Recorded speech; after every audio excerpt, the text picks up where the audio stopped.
Basically पहला जो service date administration collection का है, इसमें it is simply outsourcing of your credit control department, जिसका मैंने जिक्र शुरू में किया था कि क्रेडिट कंट्रोल डिपार्टमेंट बनाया जाता है जो credit limit set, credit worthiness assess करते हैं, क्रेडिट लिमिट सेट करते हैं, फिर फॉलोअप करते हैं, रिकवरी करते हैं कस्टमर से। तो बेसिकली क्रेडिट कंट्रोल डिपार्टमेंट की आउटसोर्सिंग, वो हमारा पहली सर्विस है डेट एडमिनिस्ट्रेशन कलेक्शन, जो कि factors are willing to offer. आप अपना डिपार्टमेंट बंद कर दें, फैक्टर के वाले कर दें सारा काम। फैक्टर बेसिकली ये काम आपके लिए नहीं कर रहा था, वो 40, 50, 60, 100 डिपेंडिंग के फैक्टर का साइज़ क्या है, मल्टीपल कंपनीज को ये ऑफर देता है डेट एडमिनिस्ट्रेशन कलेक्शन की। सेकंड सर्विस जो फैक्टर आपको देने पे तैयार हो सकता है, दैट इज़ फाइनेंसिंग सर्विस। मैंने जैसे बोला, फैक्टर्स जनरली फाइनेंशियल इंस्टीट्यूट के सब्सिडीज एसोसिएटेड कंपनीज होती हैं, तो they are into financing business as well. For example, आप नॉर्मली पहले जब सेल करते थे तो आपका क्रेडिट कंट्रोल डिपार्टमेंट कलेक्शन के फॉलोअप करता था। अब क्या होगा, आप सेल करोगे, फैक्टर्स को बता दोगे भी मैंने सेल कर दी है, factor will start following up. Financing service क्या है कि आपने सेल की है 2 महीने के क्रेडिट पे, तो फैक्टर ने फॉलोअप के बाद 2 महीने के बाद ही आपको कस्टमर से पेमेंट ला के देनी है ना, क्योंकि ड्यू डेट ही 2 महीने है, लेकिन at time you need finance immediately. तो उस केस में यू मे रिक्वेस्ट फैक्टर कि भाई मेरी ड्यू डेट तो 60 दिन बाद की है, मुझे फाइनेंस आप ज़रा आज दे दीजिए। तो usually factors they finance up to 80% of the debt invoice value. होता क्या है कि आपने 100 रुपये की इनवॉइस रेज की, फैक्टर आपको 80 रुपये तो immediately at the time of issuance of invoice ही दे देता है, और बाकी फिर ड्यू डेट पे जब 100 रुपीज़ रिकवर करेगा कस्टमर से, तो उसमें से अपना प्रिंसिपल जो उसने लोन दिया था वो रिकवर कर लेगा, उसका इंटरेस्ट रिकवर कर लेगा, प्लस अपनी जो सर्विस फी है वो भी कलेक्शन में से डिडक्ट करके बाकी पैसे आपको वो ट्रांसफ़र कर देता है। और तीसरी जो सर्विस आती है फैक्टर की तरफ से, that is credit insurance. It is up to company कि क्रेडिट इंश्योरेंस भी चाहिए फैक्टर से कि नहीं। इंश्योरेंस की टर्म्स हम सारे फेमिलियर हैं। अगर आप फैक्टर से इंश्योरेंस सर्विस ले लेते हैं, इसका मतलब bad debts will be borne by the factor. लेकिन अगर आप फैक्टर से क्रेडिट इंश्योरेंस नहीं लेते, तो इसका मतलब फिर अगर बैड डेट्स हो जाते हैं तो इर्रिस्पेक्टिव फैक्टर ने आपको लोन दिया या नहीं दिया, उसने आपको पैसे उस इन्वेस्ट के अगेंस्ट दिए या नहीं दिए, बैड डेट्स होने की सूरत में if there is no credit insurance, तो cost will be borne by the company. ठीक है जी। सो फैक्टर इन तीनों सर्विसेज की अपनी सर्विस चार्ज लेता है।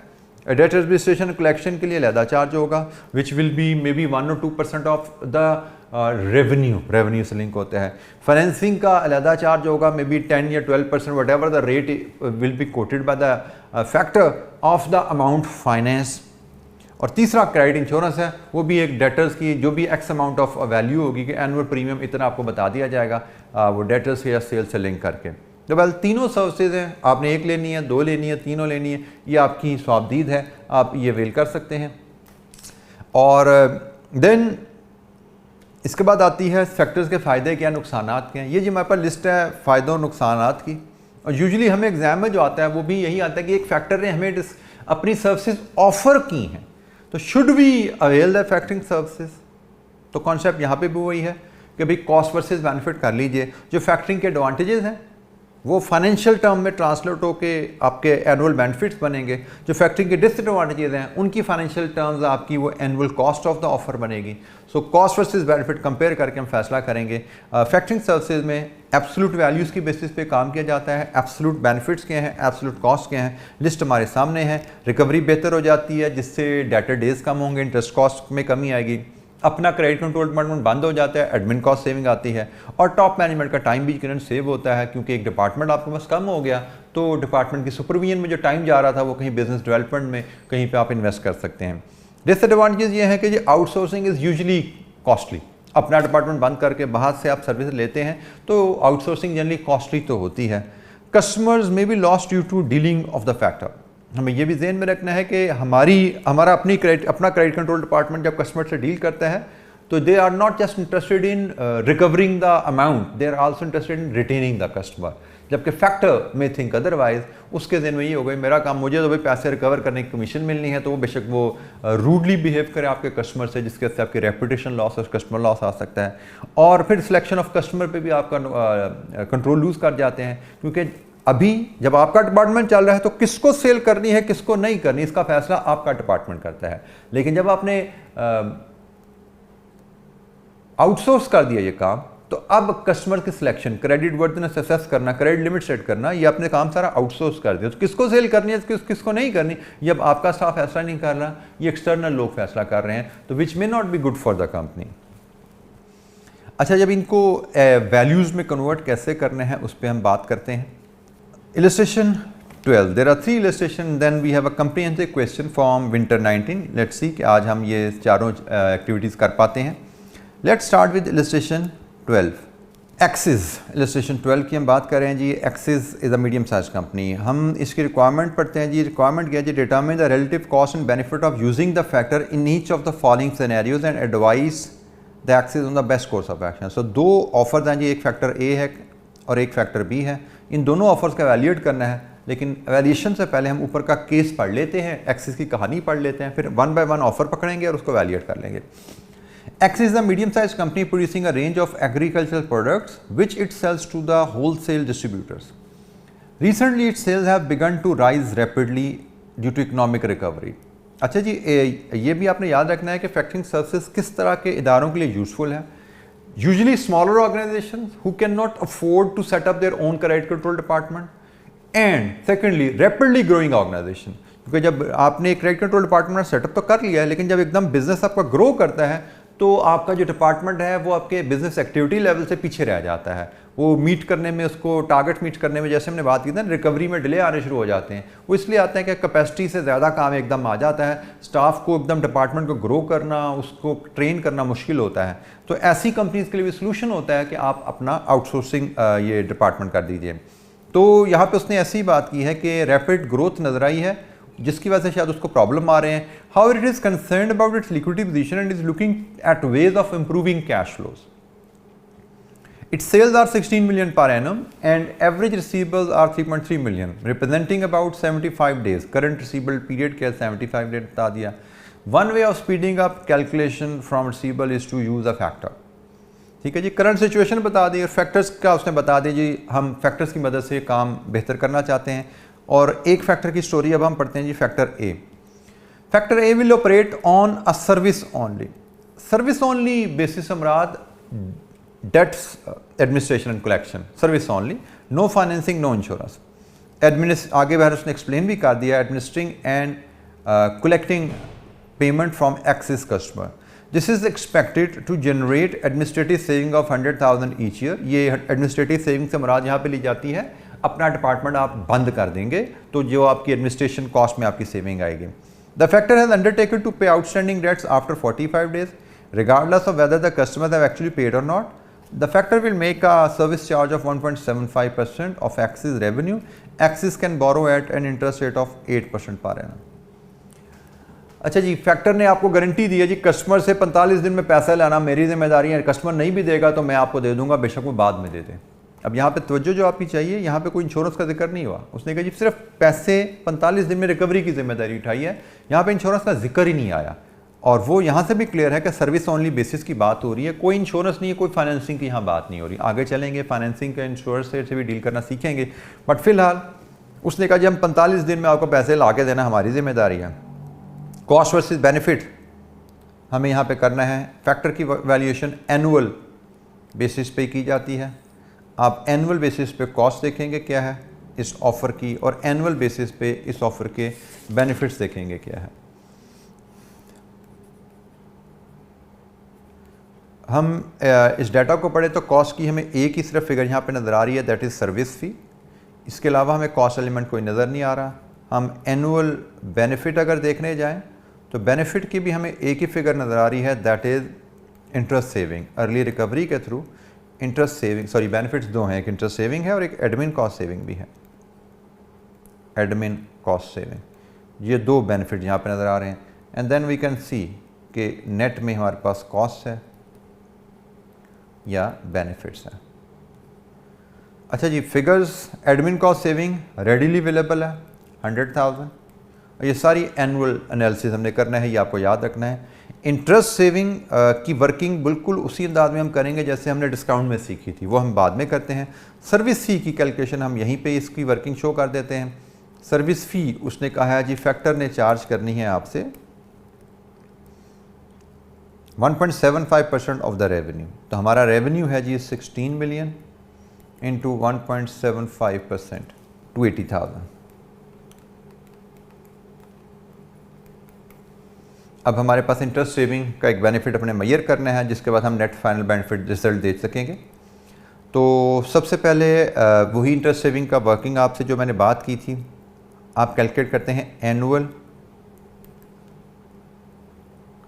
Cost of financing receivables. Current क्या है और रिवाइज्ड क्या होगी, यहाँ से आपको इंटरेस्ट सेविंग की फिगर मिलने वाली है। Current cost of financing receivable के लिए आप लेंगे करंट रिसीवेबल्स जो कि हैं आपके 3.3 million multiplied with overdraft interest rate जो कि हमें बताया गया यहाँ पे 8%। Current cost of financing receivable 264,000 है। Revise cost of financing receivable के लिए रिवाइज रिसीवेबल चाहिए, उस पर 8% अप्लाई होना है। रिवाइज रिसीवेबल वर्किंग 1.1 कर लीजिए। यहाँ पे रिवाइज रिसीवेबल के लिए उसने हमें हिंट दिया हुआ है, हमें रिवाइज रिसीवेबल के लिए जो फिगर चाहिए होती हैं, एक सेल्स फिगर और एक रिसीवेबल पीरियड, दोनों फिगर्स हमें अवेलेबल हैं। तो हम वर्किंग 1.1 में रिवाइज रिसीवेबल बैलेंस वर्कआउट करते हैं। डिस्काउंट ऑफर में तो हमें दो कैटेगरीज ऑफ कस्टमर थे, दोनों के बैलेंस अलग-अलग बनाए हमने और दोनों को सम कर दिया। यहाँ पे हमारे दो कैटेगरी ऑफ कस्टमर नहीं है, कैटेगरी ऑफ कस्टमर एक ही है। तो रिवाइज रिसीवेबल बैलेंस कैलकुलेट करना is more easy. Annual sales will stay at the same level 16 million divide with 365, लेकिन अब डेटर डेज 45 डेज पे आ जाएंगे 1.97।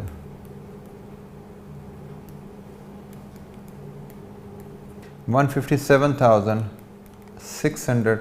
तो सेविंग आप यहाँ से ले सकते हैं 1,06,400। ये है जी इंटरेस्ट सेविंग।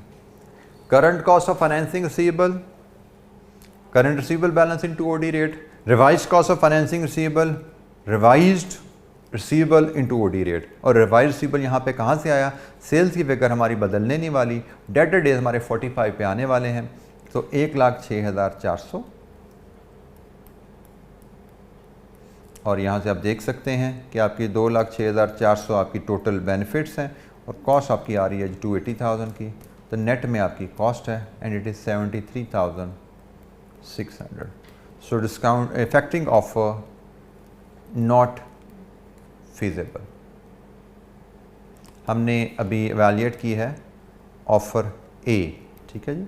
हमने ऑफ़र ए को एवेल्यूएट किया इलेक्शन 12 में और हमने कंक्लूड कर लिया कि this offer is not financially viable क्योंकि cost is more than the benefits. अच्छा जी, अब हम इसके पार्ट बी पे जाते हैं जिसमें सेकंड ऑफ़र जो है बी उसकी तरफ से हमें अवेलेबल है। It is now considering factoring arrangement with factor B where 80% of the book value of the invoice is paid immediately with finance cost charged on advance at 10%. अब यहाँ financing service भी आ रही है, ठीक है जी। फाइनेंसिंग सर्विस भी आपको साथ यहाँ पे मिल रही है। Suppose that this factor will charge 1% of sales as their fee for maintaining the ledger, that there will be an administrative saving of 100,000 as before, but the outstanding balance will be paid after 75 days. That is, there is no change in the pattern by the customer. Financing service आई है, service फी 1% है, administrative saving 100,000 ही है और receivable balance में कोई change नहीं आने वाला। अब ये फाइनेंसिंग कॉस्ट जो है इसकी वर्किंग कैसे बनती है ये भी मैं आपसे ज़रा शेयर करता हूँ। अच्छा, हम पार्ट बी पे जा रहे हैं। सबसे पहले कॉस्ट और बेनिफिट्स आइडेंटिफाई कर लें। एनुअल कॉस्ट क्या है हमारे पास और एनुअल बेनिफिट्स क्या हैं। एनुअल कॉस्ट में एक चीज़ तो आपकी सर्विस फ़ी आ रही है, क्लियर है। एनुअल बेनिफिट में एक चीज़ आपकी एडमिन कॉस्ट सेविंग आ रही है, ये भी क्लियर है। अब फाइनेंसिंग सर्विस जो आप ले रहे हैं, नॉर्मली हमने पिछले ऑफर से वैल्यूएट करें तो वहाँ पे था कंपेयर करें, पिछली ऑफर में था early recovery leading to interest saving, तो यहाँ पे एक इंटरेस्ट सेविंग का बेनिफिट भी आ रहा था। लेकिन यहाँ पे क्या अर्ली रिकवरी है? The answer is no. 75 days पहले थे, अब भी 75 डेज़ ही रहने वाले हैं, अर्ली रिकवरी तो नहीं है। तो फिर ये इंटरेस्ट की जो फाइनेंसिंग का इम्पैक्ट है इसका क्या होगा, इसको मैं आपको वैल्यूएशन दूंगा, बट फिलहाल मैं आपको यहाँ बता रहा हूँ। यहाँ पे हमें एक्स्ट्रा इंटरेस्ट कॉस्ट आने वाली है। एक्स्ट्रा इंटरेस्ट कॉस्ट हो या इंटरेस्ट कॉस्ट की सेविंग हो, उसकी वर्किंग का पैटर्न सेम वही रहेगा जो हमने इंटरेस्ट सेविंग का पैटर्न किया था, वही पैटर्न यहाँ पे एक्स्ट्रा इंटरेस्ट कॉस्ट की वर्किंग का आएगा। इंटरेस्ट कॉस्ट कम हो रही है तो बेनिफिट में चला जाएगा, इंटरेस्ट कॉस्ट बढ़ रही है तो वो आपका कॉस्ट में आ जाएगा। बहरहाल ये हमारा डाटा है जी जिसको हमने कंपेयर करना है, और यहाँ पे फिर हमने नेट कॉस्ट या बेनिफिट्स लेके डिसीजन देना है कि क्या होने जा रहा है। अच्छा जी, सर्विस फी हम यहीं पे कैलकुलेट कर लेते हैं जी। सर्विस फी उसने कहा जी ये फैक्टर जो चार्ज करने वाला है 1% ऑफ सेल्स, तो 1% ऑफ सेल्स हमारी हैं जी 16 मिलियन, 16 मिलियन का 1%, तो it comes to 160,000। Extra interest cost working 1 बनेगी, admin cost saving is 100,000, extra interest cost working 1। इसके लिए आप वही कैलकुलेट करेंगे, annual cost of financing receivables, current and revised. Current cost of financing receivable हमने अभी पिछले पार्ट में कैलकुलेट की थी, वो आ रही थी जी 264, it will remain the same 264। Revised cost of financing receivable, अच्छा जी इसमें अब तवज्जो कीजिएगा, कॉस्ट ऑफ फाइनेंसिंग रिसीवेबल क्या होती है, receivable balance into financing rate, ठीक है जी, ये आपकी कॉस्ट ऑफ फाइनेंसिंग रिसीवेबल है। अब जब फैक्टर आपको फाइनेंसिंग सर्विस दे रहा है, इसकी इंप्लीकेशन मैथमेटिक्स में कैसे निकलती है। क्वेश्चन नंबर 1, मुझे ये बताइए क्या हमारा फैक्टर की ऑफर लेने के बाद रिसीवेबल बैलेंस बदलने वाला है। रिसीवेबल बैलेंस कहां से बदलेगा, या सेल्स बदलें या डेज बदलें, तो ना सेल्स बदलने जा रही हैं या डेज बदलने जा रहे हैं। इसका मतलब रिसीवेबल बैलेंस हमारा वहीं का वहीं खड़ा है, दैट इज 3.3 मिलियन। अगर हमारी सेल्स बदल रही होती या डेज बदल रहे होते तो हम रिवाइज रिसीवेबल बैलेंस निकाल लेते। इस केस में रिवाइज रिसीवेबल बैलेंस हमारा रिवाइज नहीं हो रहा। रिवाइज क्या हो रहा है, इसकी फाइनेंसिंग। पहले क्या था कि हम सारे के सारे डेटर्स को बैंक से फाइनेंस कर लेते थे 8% पे, रूटीन में हम तमाम डेटर्स को बैंक से 8% पे फाइनेंस कर रहे थे। अब ये फैक्टर क्या कह रहा है कि जी आप 80% फाइनेंसिंग मुझसे लीजिए 10% पे। इसका मतलब टोटल रिसीवेबल का 80% फाइनेंसिंग हमें 10% पे फैक्टर से मिल जाएगी, लेकिन हमें तो सारे के सारे 100% डेटर्स फाइनेंस करने होते हैं ना, तो इसका मतलब 20% हमें फाइनेंसिंग फिर बैंक से ही 8% पे लेनी पड़ेगी। तो इन दोनों को सम करेंगे, हमारी रिवाइज कॉस्ट ऑफ फाइनेंसिंग आएगी, और यहां से हम देख सकते हैं एक्स्ट्रा इंटरेस्ट कॉस्ट आने वाली है, क्योंकि पहले सारे डेटर्स 8% पे फाइनेंस हो रहे थे, अब part of the debtors are being financed at 10%। 316,800, 52,800, ये बिल्कुल वही वर्किंग है जो हमने पहले की थी। Current cost of financing receivable, revise cost of financing receivable. पहले क्या था, डेटर्स की 2 कैटेगरी बन रही थी, अब यहाँ पे डेटर्स की 2 कैटेगरी नहीं है, फाइनेंसिंग की 2 कैटेगरीज हैं कि 80% डेटर्स हमें फैक्टर फाइनेंस कर देगा, 20% will continue to get it finance through bank. So 52,800 जनाब 1,12,800 इज़ द नेट कॉस्ट। इसका मतलब ये भी नॉट फीजेबल है, ये ऑप्शन भी नॉट फीजेबल है। तो एक फैक्टर ऑफर वैल्यूएशन के लिए हमने एक इलस्ट्रेशन देखी जिसमें 2 सिनेरियोस है जिनको हमने एवेल्यूएट किया। अच्छा, इलस्ट्रेशन 13 देखते हैं। इलस्ट्रेशन 13 क्या है जी, हमारी रिक्वायरमेंट है calculate the relative cost and benefits in terms of annual profit before tax. अब उसने ये एनुअल वैल्यूज़ में उसने क्या दिया, प्रॉफिट बिफोर टैक्स समझे जो एनुअल कॉस्ट और एनुअल बेनिफिट्स निकाल रहे हैं ना, ये एक प्रॉफिट बिफोर टैक्स की ही फिगर्स हैं। टर्म्स मैंने कॉस्ट बेनिफिट लिख दिया, बट ये impact on profit before tax पे है। Of each of the 2 proposed methods of reducing domestic receivable and recommend the most financially advantageous policy. 2 policies दी गई है हमें, दोनों को मैं कहा जी वैल्यूएट करके फाइनेंशियल टर्म में वैल्यूएट कीजिए कॉस्ट बेनिफिट के हिसाब से, और बताइए बेहतर पॉलिसी कौन सी है। अब हम डाटा पढ़ते हैं जी, उसके बाद फिर हम वैल्यूएशन की तरफ जाएंगे। मदर लिमिटेड का सिनेरियो है, Mother Limited produces a range of specialized components, supplying a wide range of Pakistani and overseas customer, all on credit terms. 20% of Pakistani turnover is sold to one firm. Having used generous credit policy to encourage past growth, Mazhar now has to finance substantial overdraft and is concerned about its liquidity. Mazhar borrows from its bank at 13% per annum interest. No further sales growth in volume or value term is planned for the next year.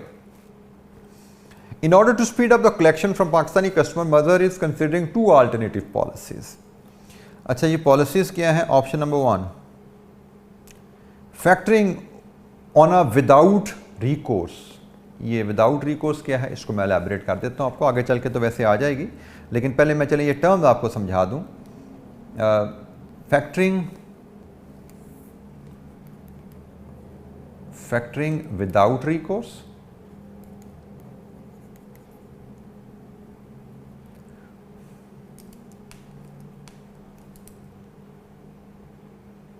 या इसको non recourse factoring भी कहा जाता है।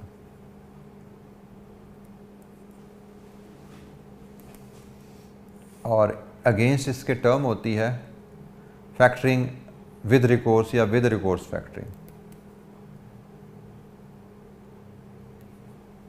Factoring with recourse या with recourse factoring, ठीक है जी। Without recourse factoring का मतलब है क्रेडिट इंश्योरेंस अवेल्ड। इसका मतलब है आपने क्रेडिट इंश्योरेंस ली हुई है। और विद रिकोर्स फैक्टरिंग है मगर मतलब है नो क्रेडिट इंश्योरेंस, ठीक है जी। तो अगर आपने विदाउट रिकोर्स फैक्टरिंग सर्विसेज ले रहे हो, इसका मतलब अगर माजी में आपकी बैड डेट्स इनकर होती थी कॉस्ट, तो विदाउट रिकोर्स फैक्टरिंग लेने के बाद that bad debts cost will be your saving में आ जाएगी। लेकिन अगर आपने फैक्टरिंग विद रिकोर्स ली है तो इसका मतलब आपने इंश्योरेंस नहीं करवाई, बैड डेट्स कॉस्ट आपकी ही कॉस्ट आएगी, वो सेविंग में रिफ्लेक्ट नहीं होगी। बहरहाल तो उसने कहा जी ऑप्शन 1 है without recourse factoring. The factor administrating collecting payment from mother Pakistani customer, it is expected to generate admin saving of 2 lakh per annum and to lower the average receivable collection period by 15 days. 15 दिन से collection period हमारा कम हो जाएगा। The factor will make a service charge of 1% of mother turnover and also provide credit insurance facilities for an annual premium of ₹80,000। अच्छा, अब यहाँ पे मैं तवज्जो आपकी ये विदाउट रिकोर्स टर्म पे क्यों दिलवाई? इधर तो इस टर्म की इंप्लीकेशन इतनी नहीं आई क्योंकि एग्जामिनर ने आगे लिख दिया प्रीमियम भी पे हो रहा है। प्रीमियम पे हो रहा तो आपको पता लग गया इंश्योरेंस हो गई है। लेकिन बाज़ का एग्जामिनर क्या करता है, सिर्फ ये टर्म देता है और यहाँ पे ये एनुअल प्रीमियम का जिक्र ही नहीं करता, बल्कि वो प्रीमियम इसी में ही 1% की जगह 2% लिख देगा। ये इसी में बिल्ट इन हो जाता है कि ये service fees 2% and factoring is without recourse. तो इट इज अंडरस्टूड कि 2% में इंश्योरेंस बिल्ट इन है, ठीक है जी। तो इसलिए मैंने आपको ये विदाउट रिकोर्स टर्म की एक्सप्लेनेशन दी। अदरवाइज इस एग्जाम्पल के कॉन्टेक्स्ट में इसकी एक्सप्लेनेशन की जरूरत नहीं थी क्योंकि क्वेश्चन में उसने खुद क्लियर कर दिया इंश्योरेंस हुई हुई है।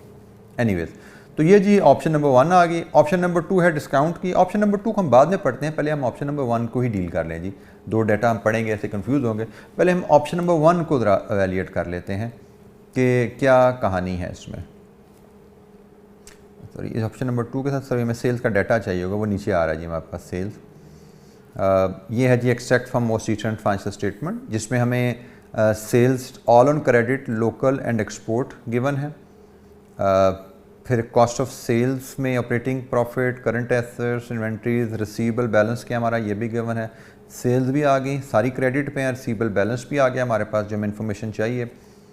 और इस डाटा को लेके जब हम चलते हैं अपने एनालिसिस की तरफ, कॉस्ट वर्सेस बेनिफिट्स एवेल्यूएशन है, इलस्ट्रेशन नंबर 13, और हम फैक्टरिंग ऑफर एवेल्यूएशन करने जा रहे हैं। Factoring offer evaluation,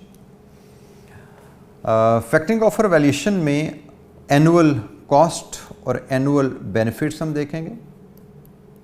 annual cost 2 हैं जी, एक सर्विस फी है और एक इंश्योरेंस प्रीमियम है। बेनिफिट्स जब देखते हैं तो बेनिफिट्स हमें यहाँ पे वो भी 2 नज़र आ रहे हैं। बेनिफिट्स भी हमारे एनुअल आने वाले हैं जी।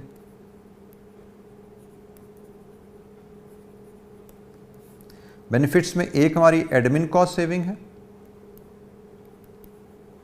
और एक यकीनन अर्ली रिकवरी, 15 डेज से डेटर पीरियड कम हो रहा है ना, तो हमारी इंटरेस्ट कॉस्ट सेविंग आने वाली है। And then will see annual हमारे पास नेट में कॉस्ट है या बेनिफिट्स है। जो फिगर रेडीली अवेलेबल है, क्विकली अवेलेबल है, पहले इनको डाल लें। एनुअल प्रीमियम 80,000 गिवन है। Service fee 1% of Pakistani turnover. तो पाकिस्तानी टर्नओवर हमारा 20 मिलियन था, तो सर्विस फी 20 मिलियन का 1%, it comes to 200,000। Admin cost saving readily available है, it is 200,000।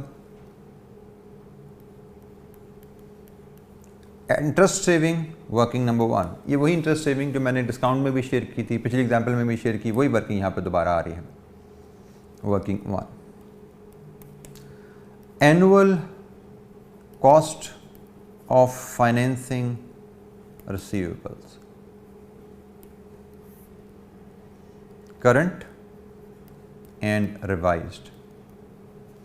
Cost of financing receivable होता है जी receivable balance into overdraft rate. तो रिसीवेबल बैलेंस हमारा करंटली 4.5 मिलियन है और ओवरड्राफ्ट रेट उसने मैं बताया जी फाइनेंसिंग आप कर रहे हैं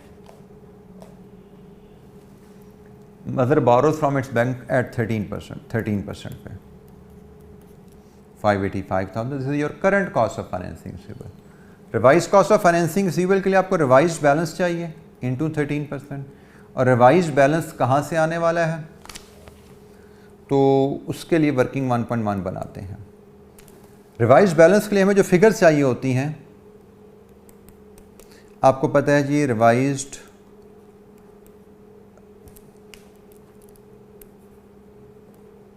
receivables balance will be sales over 365 into receivable days। Sales आपकी चेंज होने वाली है, द आंसर इज नो, वहीं की वहीं खड़ी है 20 मिलियन पे। 365 रिसीवेबल डेज आपके चेंज होने वाले हैं, आंसर इज यस। जो भी पहले डेज थे उसमें से 15 कम हो जाने हैं, तो पहले कितने थे वो आप कैलकुलेट कर लें। पहले आपके कैलकुलेट 4.5 ओवर 20 इंटू 365, ये पहले डेज हैं, इनमें से 15 कम कर दें, ये आपके रिवाइज डेज आ जाएंगे और आप यहाँ से रिवाइज रिसीवेबल बैलेंस वर्कआउट कर सकते हैं। आपके करंट रिसीवेबल डेज 82 हैं, इनमें से 15 माइनस कर दें, बचे 67.12, और इन पे आप अब मेजर कर लें आपका revise receivable balance, it comes to 3.68 million. 3.68 million आपका रिवाइज रिसीवेबल बैलेंस है। इस पे अब आप 13% वर्कआउट कर लीजिए, तो 478,150, 478,400 ये आपका बैलेंस है जी। और यहाँ से आप इंटरेस्ट सेविंग ले सकते हैं कि फैक्टर्स के पास जाने में इंटरेस्ट सेविंग हमें क्या आ रही है, 1,06,600, ये हमारी इंटरेस्ट सेविंग है, 1,06,600। तो कॉस्ट वर्सेस बेनिफिट हम यहाँ से देख सकते हैं, टोटल बेनिफिट आ रहा है 26,600 का। ये हमारे पास बेनिफिट है फैक्टर ऑफर वैल्यूएशन का। तो दो कॉस्ट थी, उनकी फिगर्स हमने देखी, दो बेनिफिट्स थे, उनकी फिगर्स हमने वर्कआउट करने सीखी, और फैक्टर ऑफर में हमारा नेट बेनिफिट आ गया। अब हमें दूसरी ऑफर की तरफ जाना है, ऑप्शन 2 की तरफ। उसको पहले पढ़ते हैं वो है क्या, फिर उसकी वैल्यूएशन करते हैं। ऑफरिंग डिस्काउंट, ऑप्शन 2 डिस्काउंट है जी। ऑफरिंग पाकिस्तान का settle their discount early, the amount of the discount will depend on the speed of payment as follows: payment within 10 days of dispatch of invoice 3% discount, payment within 20 days 1.5% discount. It is estimated that Pakistani customers representing 20 and 30% customer will take up these offers, remaining continuing to take their present credit period. 20% customer इस category में आएंगे, 30% customer इस category में आएंगे, बाकी जो 50% customer है वो करंट जो हमारा पीरियड था 82 डेज लगभग आ रहा था, उसी में पे करते चलेंगे। ठीक है जी। तो अब हम इसके भी कॉस्ट वर्सेस बेनिफिट करते हैं जी डिस्काउंट ऑफर वैल्यूएशन के लिए। इसके लिए हम देखेंगे हमारी एनुअल कॉस्ट क्या है, एनुअल बेनिफिट हमारा क्या है। एनुअल कॉस्ट इस केस में हमारा सिर्फ डिस्काउंट है, और बेनिफिट हमारा यहाँ पे अर्ली रिकवरी से इंटरेस्ट सेविंग आने वाला है। एक ही कॉस्ट और एक ही बेनिफिट है स्कीम की वैल्यूएशन के लिए। अच्छा जी, डिस्काउंट, अब हमारी सेल्स बदलने वाली है? आंसर इज नो, सेल्स तो नहीं बदलने वाली। हमारे वही 20 मिलियन कस्टमर्स में से जो 20% कस्टमर होंगे वो लेंगे 3% डिस्काउंट, और 20 मिलियन कस्टमर्स में से जो 30% कस्टमर होंगे वो लेंगे 1.5% डिस्काउंट। तो यहाँ से हम देखते हैं हमारा टोटल डिस्काउंट क्या बनने वाला है। ये बनता है जी, टोटल डिस्काउंट आपका बन रहा है जी 2,10,000। Interest saving working number 1, same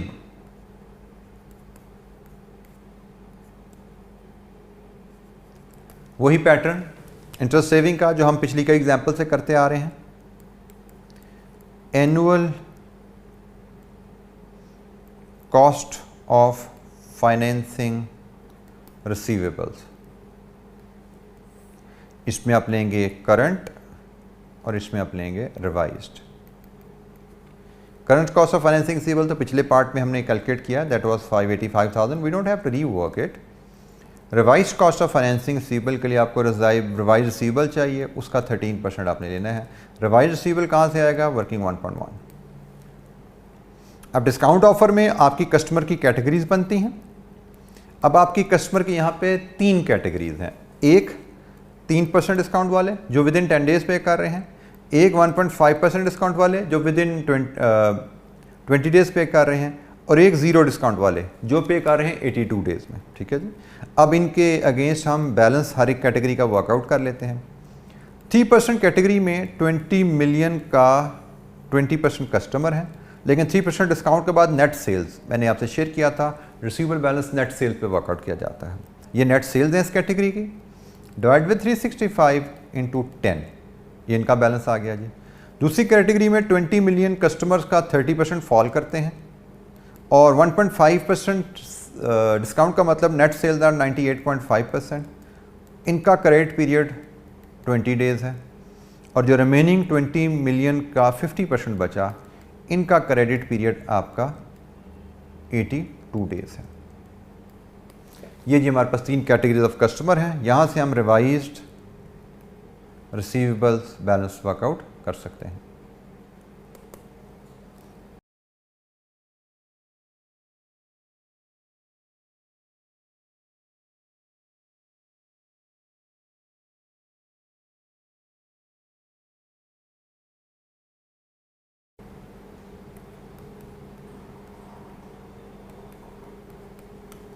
ये जी हमारे पास रिसीवेबल बैलेंस की फिगर आ गई।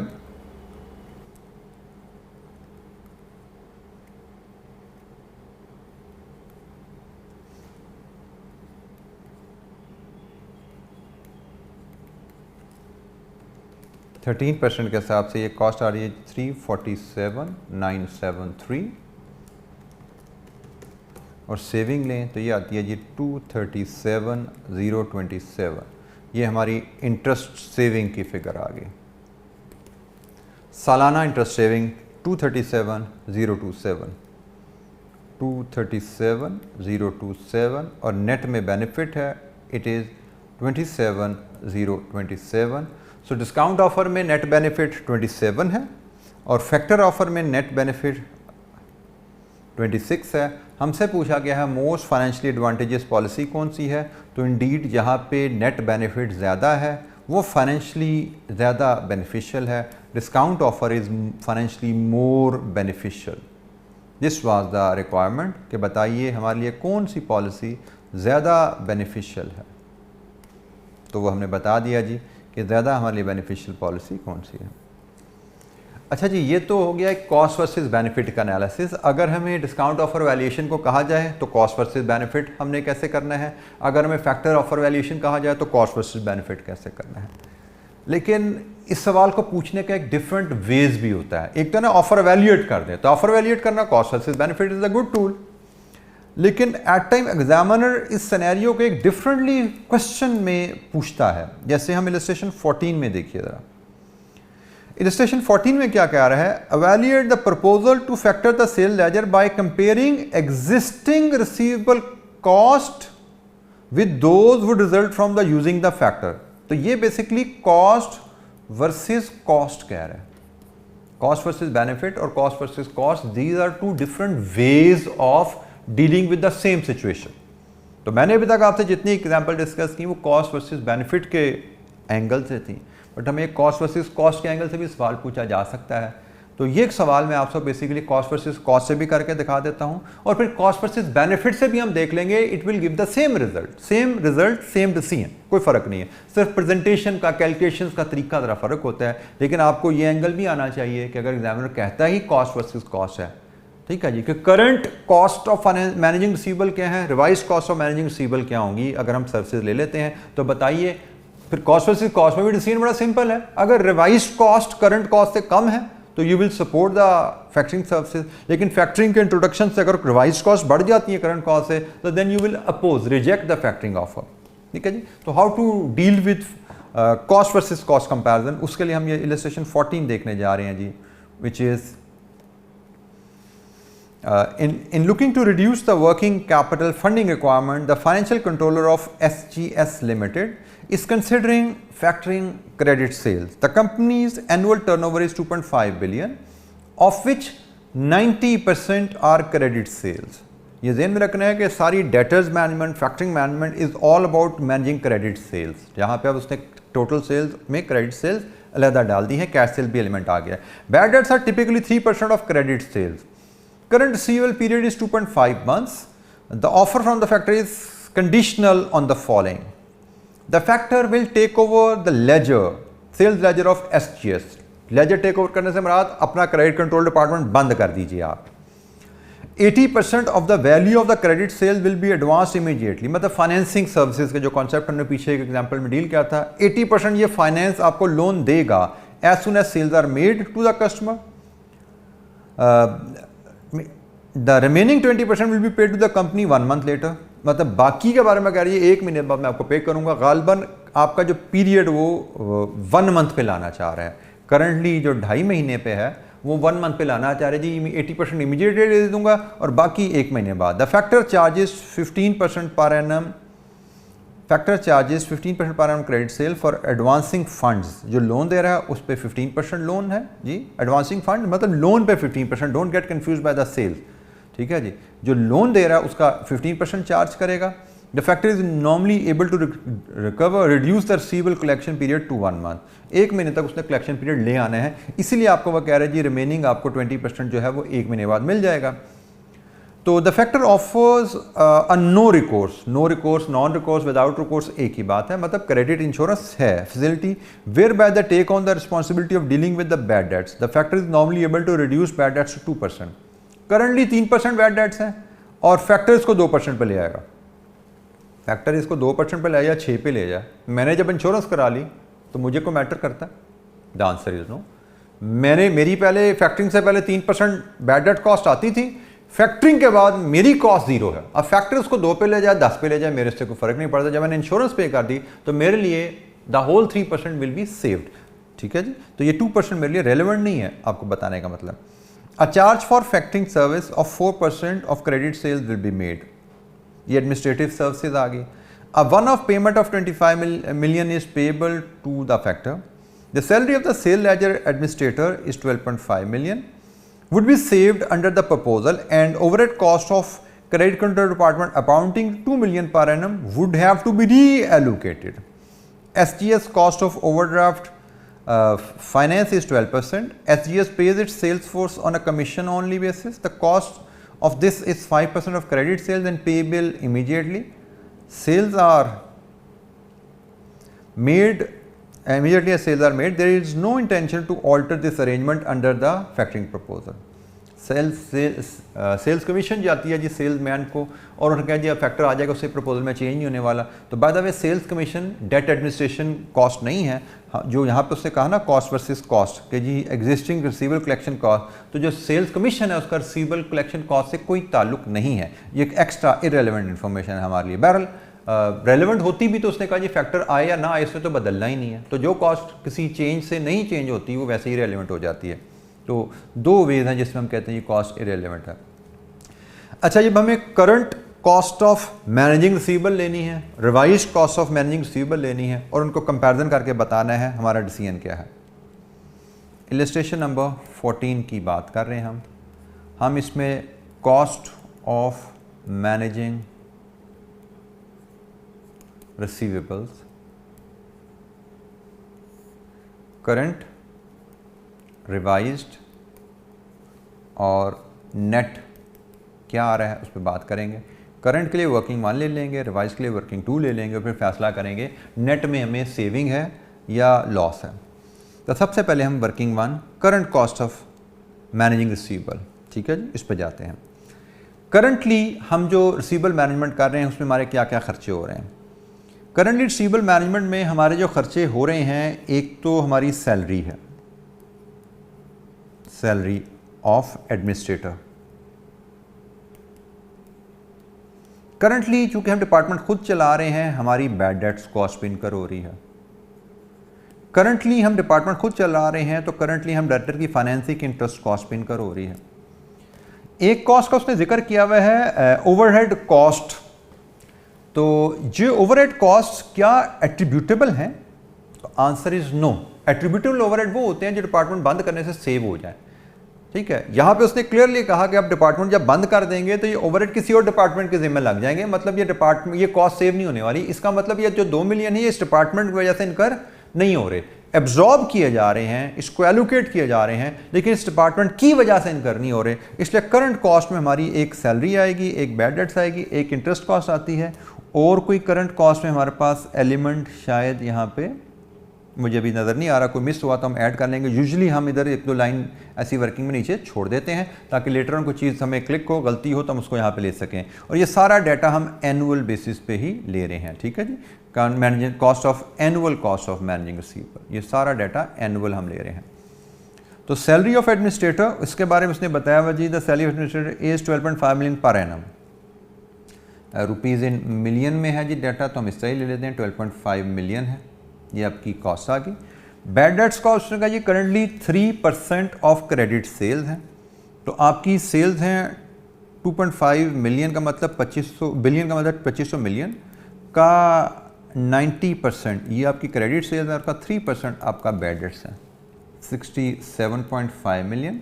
और इंटरेस्ट कॉस्ट आपकी receivable balance into overdraft rate. Receivable balance आपका आएगा, सेल्स आपकी हैं 2500 का 90 ये बनता है जी 2250 मिलियन सेल्स हैं।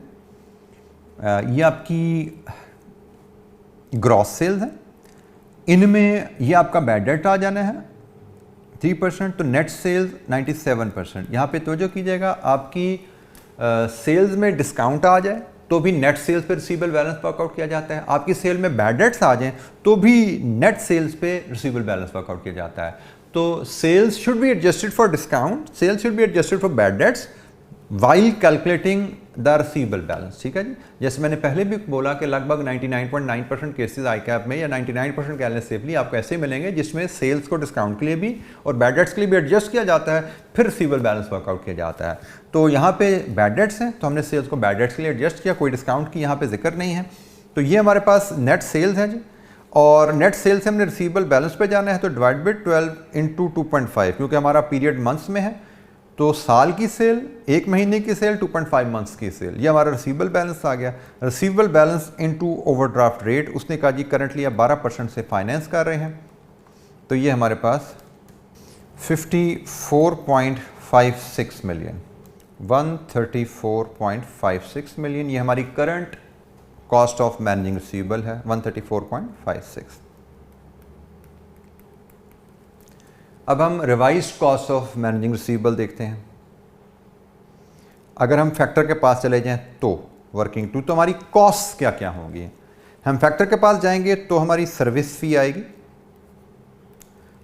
सैलरी नहीं होगी, उसकी जगह सर्विस फी होगी। तो हमारे बैड डेट्स नहीं होंगे, हमारी इंटरेस्ट कॉस्ट यकीनन आएगी,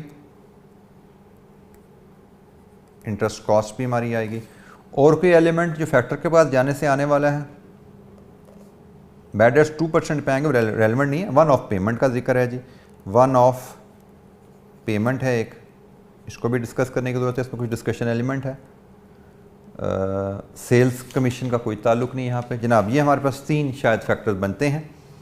तो जनाब हमारे पास उसने कहा जी सर्विस फ़ी जो है वो है फैक्टर ने जो चार्ज करनी है that is 4% of credit sales. So 2250 credit sales, इसका 4% ये सर्विस फ़ी है जी हमारी 90 मिलियन। इंटरेस्ट कॉस्ट इसकी वर्किंग बनानी पड़ेगी, वर्किंग 2.1 हम बना लेंगे।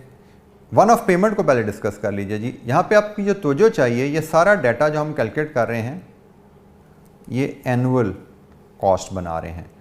तो वन ऑफ पेमेंट तो एनुअल कॉस्ट नहीं है, वो तो एक दफ़ा पे होनी है 25 मिलियन। अब यहाँ पे आप वन ऑफ कॉस्ट जो आप पे कर रहे हो उसका एनुअल इफेक्ट निकालने का तरीका होता है, एक मेथड है कि आप उस एनुअल कॉस्ट की फाइनेंसिंग जो इम्पैक्ट है वो जज कर लो। तो वो 12% आपका फाइनेंसिंग इम्पैक्ट है, 25 मिलियन वन ऑफ पेमेंट है। हम कहते हैं ये कॉस्ट तो वन ऑफ पे होनी है, हमें तो सालाना कॉस्ट चाहिए। तो सालाना कॉस्ट या तो उसने कहा होता ना ये कॉन्ट्रैक्ट आपका 5 साल का है तो 25 मिलियन को 5 साल पे तकसीम कर देते, 5 मिलियन सालाना कॉस्ट हो जाती। जब उसने सालाना कॉस्ट नहीं बताया, उसने ड्यूरेशन ऑफ द कॉन्ट्रैक्ट नहीं बताई, तो हम अज्यूम करेंगे ये परमानेंट नेचर का कॉन्ट्रैक्ट है। तो परमानेंट नेचर के कॉन्ट्रैक्ट में एक अपॉर्चुनिटी कॉस्ट ऑफ फंड्स आप लेते हो कि हम जो 25 मिलियन पे करेंगे इसका एनुअल इम्पैक्ट हमारी फाइनेंसिंग में जो आ रहा होगा, पीएनएल इम्पैक्ट आ रहा होगा वो 3 मिलियन होगा। ठीक है जी। सो वन ऑफ कॉस्ट का एनुअल फाइनेंसिंग चार्ज आप ले लें तो it gives you an equivalent annual impact of one off cost. अच्छा जी, अब आ जाइए इंटरेस्ट कि जी हमारी रिवाइज सिचुएशन में इंटरेस्ट कॉस्ट कहाँ पे जाएगी। तो रिवाइज सिचुएशन में क्या हमारा रिसीवेबल बैलेंस बदलेगा? यस, आपसे जो डिस्कशन हुई थी कि आपको रिसीवेबल बैलेंस चाहिए और रिसीवेबल बैलेंस की फाइनेंसिंग का पैटर्न चाहिए। तो पहला यहाँ पे वर्किंग 2.1 में देखें हमारा रिसीवेबल बैलेंस रिवाइज होने वाला है। वो उसने कहा कि आपकी सेल्स तो 2250 ही रहेंगी, बैड डेट चूँकि अब जीरो हो गए हैं तो सेल्स आपकी नेट सेल्स 2250 पे स्टैंड करेंगी। और पीरियड उसने कहा जी अब आपका 1 मंथ पे आ जाएगा। तो हमारा रिसीवेबल बैलेंस जो आ जाएगा वो कहाँ पे आया, वो 187.5 मिलियन पे आ गया। ठीक है जी, ये रिसीवेबल बैलेंस है। अब आ जाइए इसकी फाइनेंसिंग के ऊपर। इसकी फाइनेंसिंग क्या है, फैक्टर ऑफर क्या है जी, 80% immediate finance, 80% immediate finance and 20% later. तो ये बेसिकली वही जो कॉन्सेप्ट आपसे शेयर किया था, इसकी फाइनेंसिंग होने वाली है फैक्टर से 80% और बैंक से 20%। तो 187.5 मिलियन का 80% फैक्टर देगा आपको, वो देगा आपको फाइनेंस 15% पे, और 187.5 मिलियन का ही 20% आप यकीन कंटिन्यू करोगे बैंक से लेना और बैंक आपको देगा 12% पे। तो ये दो कॉस्ट फैक्टर्स हैं 22.5, ये जनाब हमारे पास रिवाइज्ड कॉस्ट ऑफ फाइनेंसिंग आ गई 27 मिलियन। सम कर लें 27 + 90 + 3 तो इट इज़ 120 मिलियन। ये हमारी फैक्टर की तरफ जाएं तो हमारी एनुअल कॉस्ट क्या होने वाली है, वो 120 है।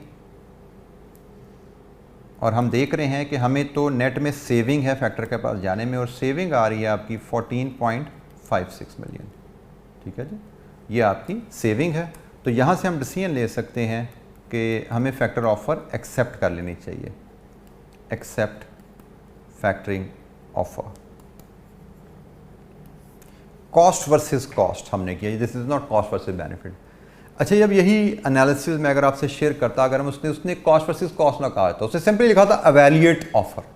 तो एवेल्यूएट ऑफर में हमें कॉस्ट वर्सेस बेनिफिट ज़्यादा एफिशिएंट लगता है। मैं इसको कॉस्ट वर्सेस बेनिफिट में अगर शो करता तो ज़रा देखिए तवज्जो से, अल्टरनेटिव प्रेजेंटेशन, अल्टरनेटिव प्रेजेंटेशन तो नहीं मैं कहूँगा ये, मैं इसको कह रहा हूँ कि अगर रिक्वायरमेंट हमारी कॉस्ट होती सिंपली एवेल्यूएट, तो कॉस्ट वर्सेस बेनिफिट में जाते हम एनुअल कॉस्ट देखते और हम एनुअल बेनिफिट्स देखते।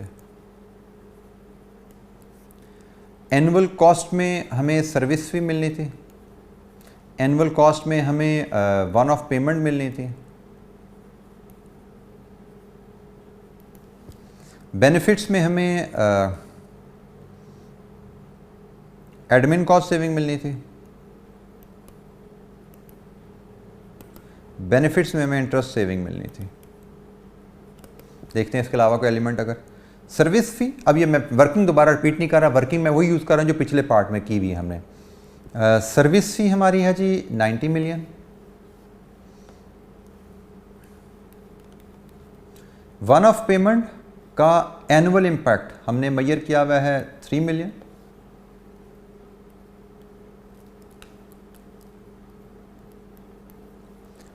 एडमिन कॉस्ट सेविंग में हमने सिर्फ सैलरी हमें सेव होनी है, ये हमने कैलकुलेट की हुई है 12.5 million.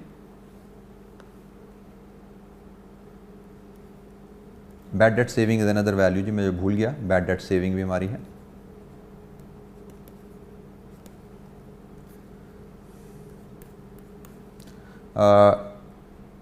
Interest saving, interest saving आप कहाँ से निकालेंगे? इंटरेस्ट सेविंग आप इन दो वैल्यूज़ के कंपैरिजन निकालेंगे कि आपकी current cost of financing receivable current cost of financing receivable 54.56 है, रिवाइज्ड आपकी 27 है, तो यहाँ से आप सेविंग ले सकते हैं 54.56 माइनस 27।